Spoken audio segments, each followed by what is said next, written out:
Hi again then guys, and welcome to another specific review from, of course, the 1.31 patch, and this time we're looking at a car which is a returning face from as recently as GT6, and it's one which a ton of people wanted back. There is another car that's in a similar time period that also many people want back, and we'll get to that in a second, of course. But interestingly, this now joins the ranks in GT Sport alongside another M3, which even more people wanted to be featured because it never had. And that was, of course, the iconic, and my personal favourite version of the M3, the E30, the original. Awesome car, very expensive.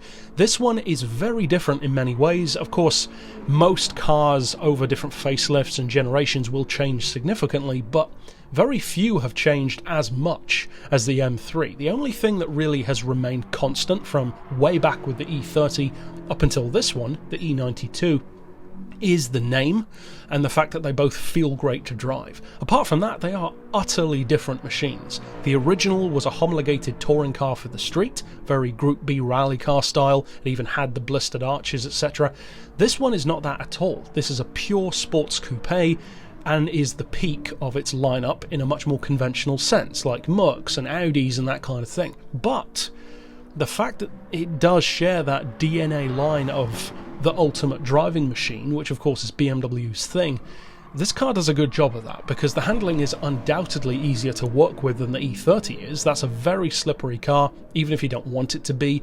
This one I expected to be similar, because in GT6, the M3, it was always a good car, but not a great one. In terms of its ability, for instance, it wasn't bad as a track car, but there were just way faster options out there. It felt a little bit too heavy, the power wasn't quite as high as some of the others in its kind of category. For instance, one of its closest rivals in GT6, you could argue, was the Mercedes C63 AMG, which of course is a four-door, but is still often put up against this. So how does it compare? Well, it doesn't. It's not even close. The Mercedes utterly wipes the floor with it because polyphony allows you to tune the Mercedes far further. Over 1,000 horsepower, the Beamer's about 640, so it just doesn't stand a chance. And in lower classes it's closer, but I just didn't see really a ton of people using this Beamer at any PP level. So now, just like the Maserati, just like stuff like the F-Type and the Aston Vantage, the N-Class system works very well for cars like this because it feels, simply put, more fair. You can actually take it up against those real-world rivals from Mercedes and Maserati and Jaguar, and it feels more appropriate. And it also feels a little bit more loose. N500 as one overall category isn't as specific or as analytical as 551 PP points or something like that. And in that sense, I think that the classes can actually work a little bit better for all of their mistakes in other ways. So in terms of how this car drove, as I mentioned just now, I expected it to be a great drifter, probably to sound very good, to be fun to drive, but not necessarily to be hugely useful. Then I actually drove it, and of course I discussed this partially in my overall review for the 1.31 patch, and I said that the car shocked me by how responsive, in a very forgiving, track-oriented way, the handling actually is. In fact, you kind of have to work to make this car drift. Not in a bad way, but in a kind of, you have to initiate the drift sort of way, which I didn't expect at all. I fully expected this to be constantly wagging its tail like a Mercedes AMG would, and it just doesn't. It's got a great handling signature right from the get-go. I didn't even tune the diff. Now this one I've tuned a little bit, but even so, it's not heavily modified. I've dropped the weight. Again, I've tuned more the settings side of things rather than power. It feels so good. It sounds good. The visuals are, of course, already good because it was a premium, but it looks that much better now. The smaller details, the textures, that's the kind of improvements you tend to see in a car that was already a premium. But the handling for me is the biggest difference. The way the tyres deform, the way the suspension moves, the way the car wallows through corners, but in a very purposeful way. It doesn't feel like an old American 70s, sedan. It feels like a very purposeful, but also realistic car. It doesn't feel too good which is what sometimes the handling can feel like in older games, where the cars have like no body roll. They already feel like race cars, whereas this one does. It ducks, it dives, it rolls around through corners, and it's all in a good way. Here at Suzuka, you can see the car moving. As I take a corner fast or take it slower, you can see its weight shifting. That's cool. It's more realistic, and you can notice that more in some cars more than others.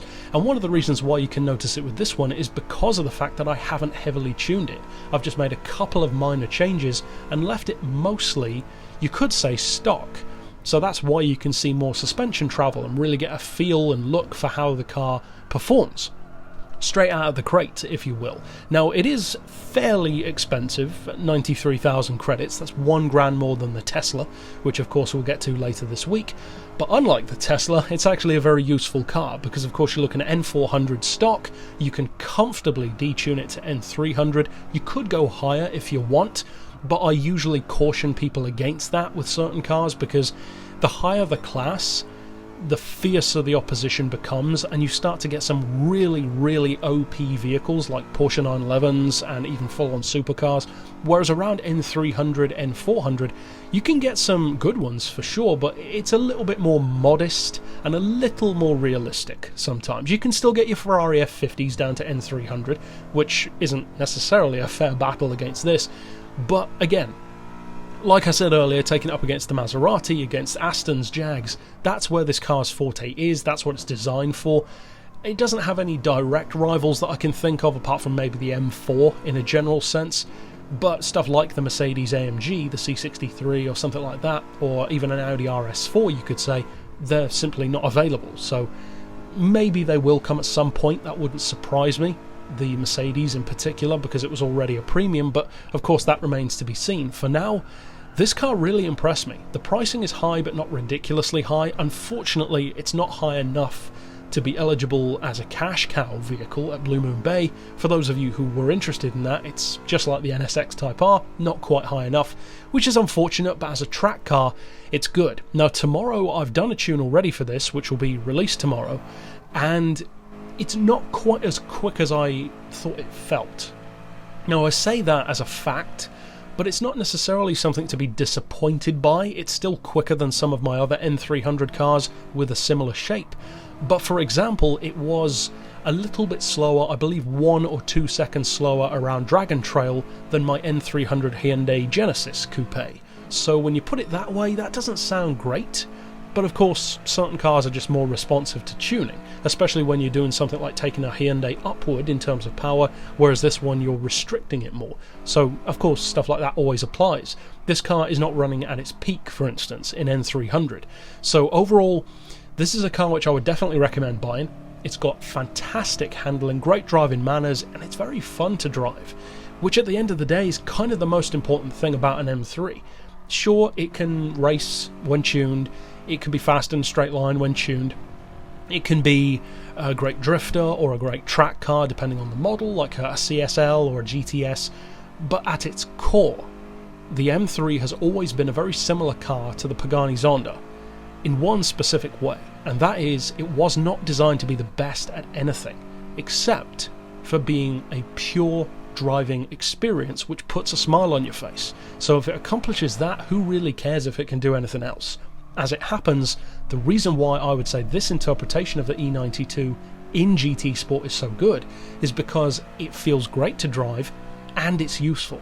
You can win races with it as well. So overall, it's definitely worth checking out. I'm very happy with this car, and I have to say, I barely ever used this M3 in GT6 because it just bored me. Now it feels better in every way. So if you were already a fan, I think you're going to adore this car because it feels better easily than it ever has before in the series. But that's it for this pick. Of course, I will see you guys next time, and for now, as always, thanks for watching.